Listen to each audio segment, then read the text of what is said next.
नमस्ते, मैं doctor Sonia from पारा स्पेशलिटी क्लिनिक्स। आज हम देखेंगे कि सायटिका का जो पेन है वो होता क्यों है, किस रीजन से वो स्टार्ट होता है और कहाँ तक जाता है, और हर एक जो पैरों में होता है वो सायटिका ही होता है क्या, और सायटिका के लिए ऑपरेशन की जरूरत होती है क्या।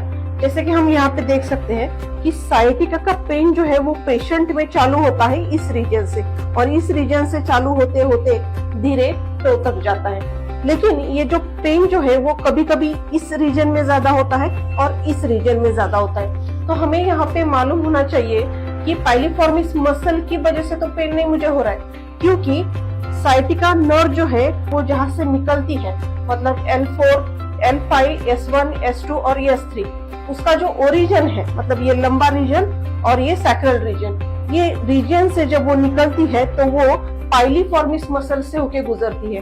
तो इस रीजन में हमेशा पेन जो है वो ज्यादा रहता है। तो हमें ये बात समझनी चाहिए कि मुझे किस वजह से सायटिका का पेन हो रहा है, मतलब यहाँ पे दबाव आ रहा है या पाइलिफॉर्मिस मसल की वजह से दबाव आने के बाद मुझे सायटिका का पेन आ रहा है। तो सायटिका का पेन जो है वो इस जगह पे होता है, इस जगह पे होता है और नीचे तक चला जाता है।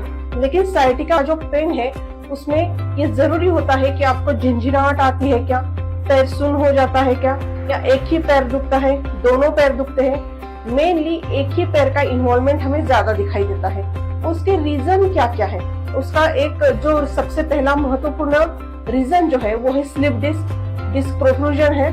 और उसके अलावा अगर कहीं हमें ट्रॉमा हुआ है, जिस वजह से आपके लंबार को कुछ भी ट्रॉमा हो गया है, तो उस वजह से सायटिका पेन हो सकता है, या फिर डिस्क डिजनरेशन की वजह से भी आपको पेन हो सकता है। चौथा जो रीजन है वो है प्रेगनेंसी के बाद भी सायटिका का पेन जो है वो होता है, लेकिन वो कुछ देर तक, मतलब कुछ महीनों तक ही, कुछ हफ्तों तक वो रहता है और बाद में वो चला जाता है।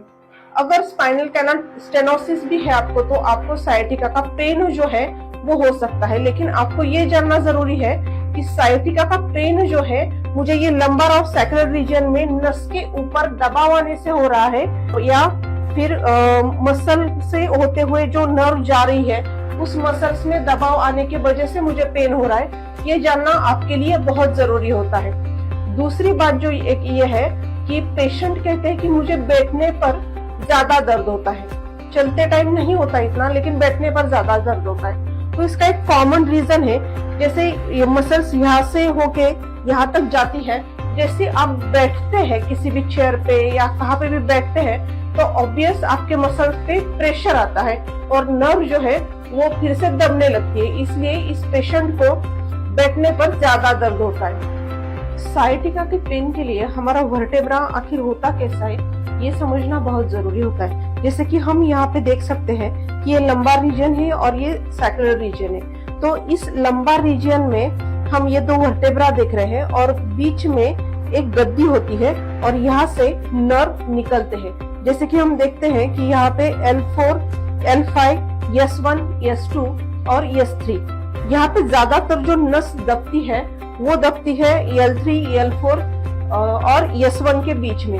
L3, L4 और S1 के बीच में जैसे ही नर्व रूट कॉम्प्रेशन होता है, मतलब किसी भी कारण से आपके ये दोनों हड्डियों के बीच में से गद्दी है उसमें इन्फ्लेमेशन होता है, स्लिप डिस्क है या डिस्क बल्ज है या हर्निएशन है, या फिर ट्रॉमा की वजह से, किसी भी कारण की वजह से इसमें जब नर्व रूट कॉम्प्रेशन होता है, मतलब नर्व के ऊपर दबाव पड़ता है, यहाँ पे आप देख सकते हैं, तो उसकी वजह से ये पूरे के पूरे नर्व पे जो है वो दबाव पड़ने लगता है। तो उसकी वजह से सायटिका का पेन जो है वो चालू हो जाता है। तो हमें SRDP चिकित्सा में क्या करते हैं कि ये जो इसके ऊपर, नसों के ऊपर जो दबाव पड़ रहा है वो दबाव निकलने की हम कोशिश करते हैं। जैसे जैसे ये दबाव निकलता है वैसे वैसे वो सायटिका का पेन जो है वो ठीक हो जाता है।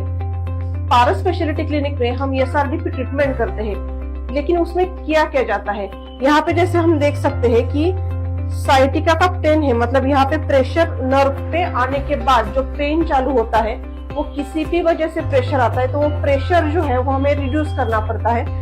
इन्फ्लामेशन जो है वो हमें कम करनी पड़ती है, वहां की सूजन कम करनी पड़ती है, तब जाके पेशेंट जो है उसको रिलीफ मिलता है। SRDP चिकित्सा में हम यही करते हैं कि यहाँ का प्रेशर जो होता है, इन्फ्लामेशन जो होता है तो धीरे धीरे ये साइटिका के पेशेंट में रिलीफ आना चालू हो जाता है। 100 में से 80% जो मरीज होते हैं साइटिका के, उसमें से 80% लोगों को ऑपरेशन की कोई जरूरत ही नहीं होती। सही वक्त पे अगर सही आपका निदान हो जाए, सही डायग्नोसिस हो जाए, तो आने वाला आगे का ऑपरेशन जो है वो हम 100% रोक सकते हैं। नमस्ते।